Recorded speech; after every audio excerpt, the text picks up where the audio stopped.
नमस्कार दोस्तों, स्वागत है हमारे YouTube चैनल में। दोस्तों, UP triple S C ANM 5272 मुख्य परीक्षा 65 प्रश्न कट ऑफ या 35 प्रश्न फुल मार्क, री एग्जाम एनम मुख्य परीक्षा 100 प्रश्न 35 प्रश्न निर्णय जल्द, प्रोविजनल उत्तर कुंजी।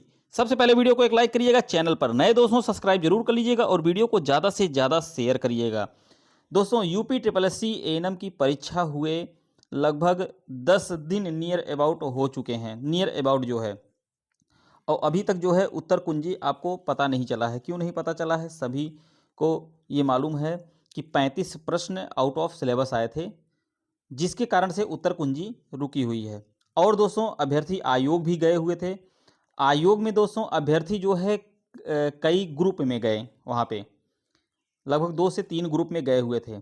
तो पहले ग्रुप में क्या बताया गया, दूसरे ग्रुप में क्या बताया गया, तीसरे ग्रुप में क्या बताया गया, सब मैं आप लोग को पहले भी बता चुका हूँ दोस्तों, लेकिन आज फिर बता रहा हूँ। पहले ग्रुप में दोस्तों वहाँ पर अभ्यर्थी जब गए हुए थे, जो एनम बहन गई हुई थी, काफ़ी देर तक वहाँ पे जो है सचिव जी से बातचीत हुई और बस एक ही मांग वो लोग कर रही थी, री एग्ज़ाम, बस केवल री एग्ज़ाम। लेकिन दूसरे ग्रुप में जब बच्चे गए तो वहाँ पर ये भी हुआ कि 35 प्रश्न जो आउट ऑफ सिलेबस आए हैं उस पर भी विचार किया जाएगा, और जो 65 प्रश्न आपके नर्सिंग से आए हैं उस पर भी विचार किया जाएगा। इन दोनों पर विचार जरूर किया जाएगा।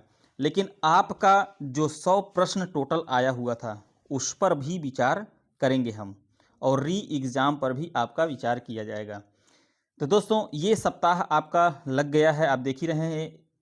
आज जो है मंगलवार है और आज हो सकता है कुछ न कुछ आप लोगों को इसके विषय में कोई ना कोई जो है निर्णय, कोई ना कोई फैसला देखने को मिल सकता है।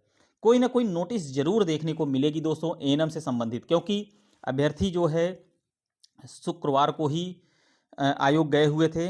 अब आयोग के पास इतना टाइम मिल गया था सोचने समझने का, और मीटिंग भी हो सकता है दोस्तों हो गई हो जहाँ तक है, क्योंकि इस पे दोस्तों फैसला इसलिए जल्द से जल्द आना ज़रूरी है, क्योंकि आगे आप लोग को पता ही है कि 2027 में विधानसभा चुनाव है, और उस चुनाव को देखते हुए जितनी पेंडिंग वैकेंसियां हैं, जितनी भर्तियां हैं, सब जो है आचार संहिता से पहले पहले उन सभी भर्तियों को कंप्लीट करना है। तो दोस्तों, इस पर जो है विचार क्या हुआ है, अभी इसका फैसला नहीं आया है, लेकिन जहाँ तक है आज शाम तक, देर शाम तक आप लोग को इसका फैसला देखने को मिल सकता है। इसी सप्ताह में भी दोस्तों देखने को मिल सकता है। अगर आज नहीं आप देख पाएंगे तो इसी सप्ताह में आप लोग को इसका फैसला देखने को मिलेगा।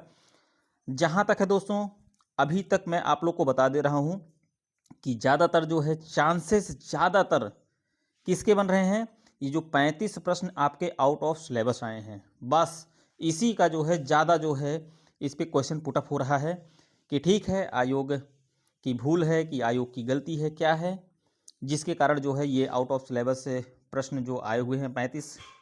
लेकिन दोस्तों, पेट 2023 के जो सिलेबस था उसके अकॉर्डिंग जो है एनम में भी पूछा गया है, लेकिन एनम अभ्यर्थियों को ये चीज़ जो है एनम अभ्यर्थियों को सिलेबस में नहीं बताया गया था। ठीक है दोस्तों, सब कुछ जो है सही रहा।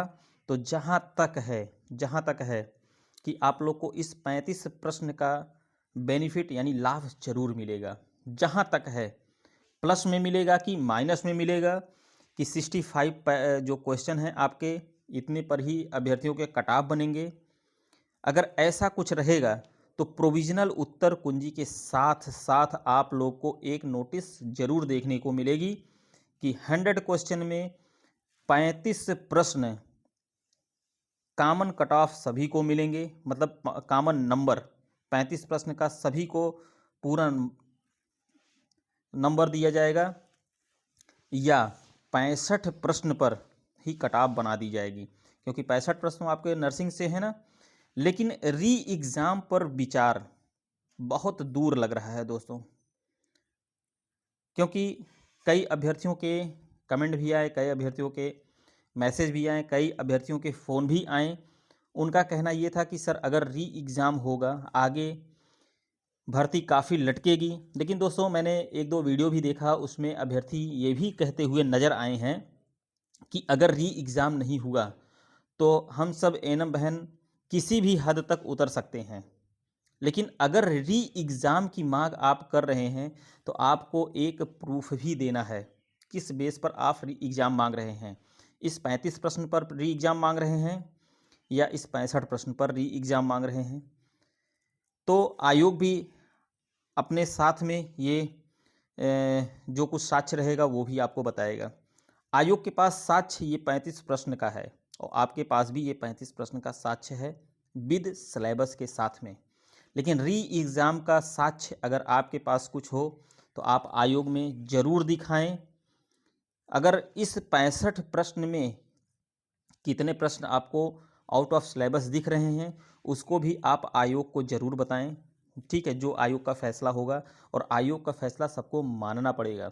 अगर आप लोग कोर्ट में जाते हैं बहुत होगा 6 महीना 1 साल भर्ती डिले होगी, फिर बाद में जो है जब सिंगल बेंच से ये फैसला आएगा कि री एग्ज़ाम नहीं होगा और आप सभी को आउट ऑफ सिलेबस 35 क्वेश्चन के फुल मार्क दिए जा रहे हैं, टोटल 100 क्वेश्चन में आपकी मेरिट बनेगी। फिर आप क्या करेंगे? 1 साल आप लेट हुए, फिर आयोग का काम होगा document verification, cut off, joining. तो ऐसे करते करते आपके 3 से 4 साल बीत जाएंगे और हाई कोर्ट से इतनी जल्दी फैसला नहीं आएगा। पहले आप अगर कोर्ट करते हैं भी हैं तो सिंगल बेंच में करेंगे, ठीक है ना।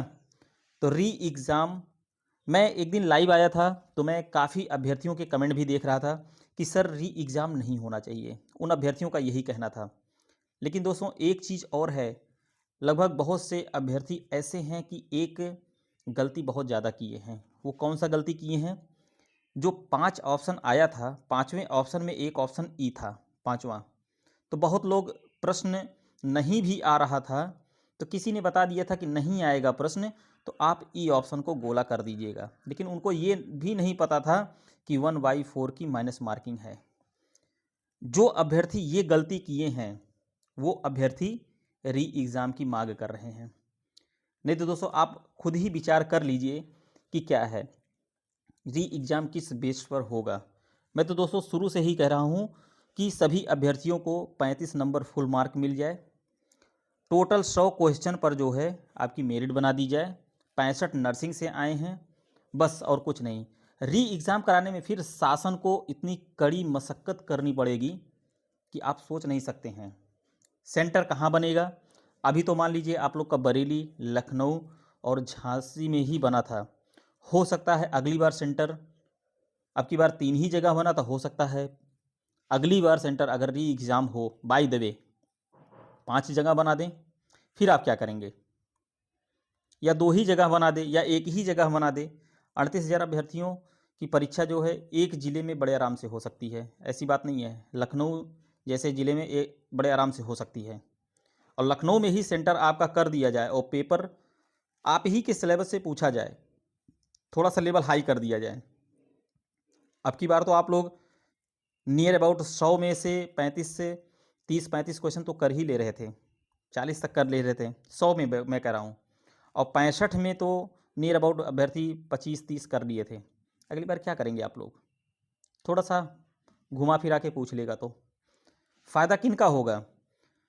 फ़ायदा होगा जो ई ऑप्शन अभ्यर्थी किए हैं वो सतर्क हो जाएंगे, अब की बार ई ऑप्शन नहीं भरेंगे, ठीक है ना। और रही बात संविदा की, बहुत से अभ्यर्थी ये कह रहे हैं कि सर अगर री एग्ज़ाम नहीं हुआ तो जो 15 नंबर जो है संविदा वाले जो अभ्यर्थी हैं उनको मिलेंगे।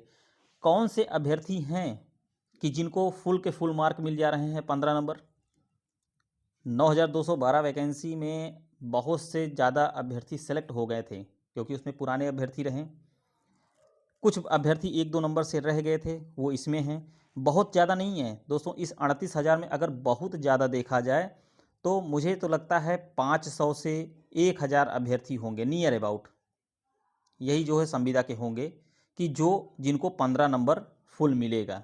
नहीं तो बाकी जो है 1 साल और 2 साल का ही एक्सपीरियंस है, क्योंकि यूपीएनएचएम से जो वैकेंसी आई थी वो इस वैकेंसी में काउंट ही नहीं की जाएगी क्योंकि उनका 1 साल हुआ ही नहीं था। ज्वाइनिंग से लास्ट डेट फॉर्म फिलअप करने तक का देखा जाता है दोस्तों। किसी के 7 महीने 8 महीने थे, वो भी 1 साल का एक्सपीरियंस भर दिए हैं, लेकिन डॉक्यूमेंट वेरिफिकेशन के समय उनसे जब साक्ष्य मांगा जाएगा ना, तो वो नहीं दे पाएंगे। ठीक है ना। तो ये सब दोस्तों आयोग में हो सकता है यही सब विचार चल रहा हो, लेकिन मुझे जहाँ तक लग रहा है दोस्तों, री एग्ज़ाम नहीं होगा। री एग्ज़ाम तब होता है जब पेपर लीक हो जाता है। पेपर लीक का अगर आपके पास साक्ष्य है, आप दिखाइए, आयोग तुरंत एक्सेप्ट करेगा, मान लेगा कि हाँ अगर कहीं पेपर लीक हुआ है तो हम री एग्ज़ाम कराएंगे। अगर पेपर लीक ही नहीं हुआ है तो वो किस बेस पर री एग्ज़ाम कराएगा? वो सीधे कह देगा कि ठीक है, हम आपको 35 क्वेश्चन के फुल मार्क दे रहे हैं, या हम 35 क्वेश्चन हटा ही दे रहे हैं, आप जो ये 65 प्रश्न नर्सिंग के हैं इससे हम कट ऑफ बना देंगे, हम री एग्ज़ाम नहीं कराएंगे। आप फिर क्या करेंगे? आप कोर्ट वगैरह जाएंगे तो आपका समय बर्बाद होगा। आयोग को कुछ करना नहीं, आयोग के पास बहुत सी भर्तियां हैं, वो अगली भर्ती पर काम करना शुरू कर देगा। लेकिन इसके बाद भी दोस्तों अभी 5 से 7 हज़ार परमानेंट वैकेंसी फिर आनी है। आप लोग देखना पेट 2025 से हो सकता है फिर अधियाचन देखने को मिल सकता है। ठीक है ना। तो दोस्तों वीडियो को ज़्यादा से ज़्यादा शेयर कर दीजिएगा, क्योंकि पेट 2023 में कुछ ऐसी वैकेंसियाँ थी जिसका अधियाचन कोई नहीं जानता था कि इसका आएगा, लेकिन वो भी वैकेंसी आई और वैकेंसी चल रही हैं। जल्द ही उनके फाइनल रिजल्ट भी आएंगे। फूड एनालिस्ट वगैरह का कोई नहीं जानता था, ड्रग एनालिस्ट का कोई नहीं जानता था, एक्सरे होम्यो का, ये सब कोई वैकेंसी का अधियाचन कोई नहीं जान रहा था कि पेट 2023 से आएगा, लेकिन आयोग को अधियाचन मिला, वो कर दिया। ये वैकेंसी जैसे क्लियर होगी आयोग को फिर अधियाचन मिलेगा। अगर संविदा की वैकेंसी होती है तो ठीक है, नहीं होती है तो फिर अधियाचन आपको देखने को मिलेगा। 5-7 हज़ार वैकेंसी फिर देखने को मिलेंगी। जैसे मुख्य सेविका की देखिए दोस्तों फिर आने वाली है।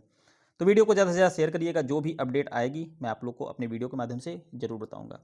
मिलते हैं नेक्स्ट वीडियो में। वीडियो को अंत तक देखने के लिए बहुत बहुत धन्यवाद।